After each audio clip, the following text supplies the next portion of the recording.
আসসালামু আলাইকুম। আজ আমি আপনাদের সাথে শেয়ার করব বিফ তেহারির রেসিপি। চলুন তাহলে আমরা ভিডিওটা শুরু করি।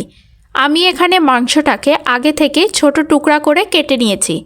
মাংসটা ম্যারিনেট করার জন্য আমার এখানে প্রয়োজন হচ্ছে 5 চামচ টক দই, 3 চামচ পেঁয়াজ বাটা, রসুন বাটা দিব 2 চামচ, কাঁচা লঙ্কা বাটা দিব হাফ চামচ, আদা বাটা দিব 1 চামচ, জিরার গুঁড়া দিব 1 চামচ, ধনিয়ার গুঁড়া দিব 1 চামচ, মরিচের গুঁড়া দিব 1.5 চামচ, হলুদের গুঁড়া দিব হাফ চা চামচ। এবার সব উপকরণগুলোকে ভালো করে হাতের সাহায্যে মাখিয়ে নিব। এবার 3 ঘন্টার জন্য ম্যারিনেটে রেখে দিব। এবার চুলার ওপর একটা হাঁড়ি বসিয়ে দিব। হাঁড়িতে কিছুটা সরিষার তেল দিব। এবার কিছুটা এলাচ, দারুচিনি, লবঙ্গ দিয়ে বেশ কিছুক্ষণ নাড়তে থাকব যতক্ষণ না মশলার ঘ্রাণটা আসে। এবার ম্যারিনেট করা মাংসটা দিয়ে 1.5 চামচ লবণ দিব।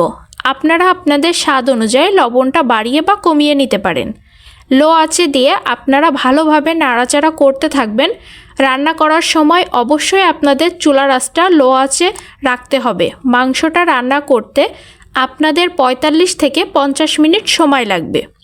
মাঝে মধ্যে আপনারা মাংসটাকে একটু নাড়াচাড়া করে দিবেন। মাংস সেদ্ধ হয়ে আসলে আমি এখানে আগে থেকেই পোলাওয়ের চাল 30 মিনিট ভিজিয়ে রেখেছিলাম। এবার মাংসের ভেতর চালটাকে দিয়ে দিব, দিয়ে একটু নাড়াচাড়া করব। এবার আমি পানি অ্যাড করে দিব। অবশ্যই এখানে আপনারা গরম পানি ব্যবহার করবেন। এই পর্যায়ে আপনারা হাঁড়ির ঢাকনাটা দিয়ে রাখবেন। রান্না হয়ে আসলে আপনারা চুলার আঁচটা অফ করে দিবেন। আজকের ভিডিওটা আপনাদের কাছে কেমন লাগলো অবশ্যই আমাকে জানাবেন।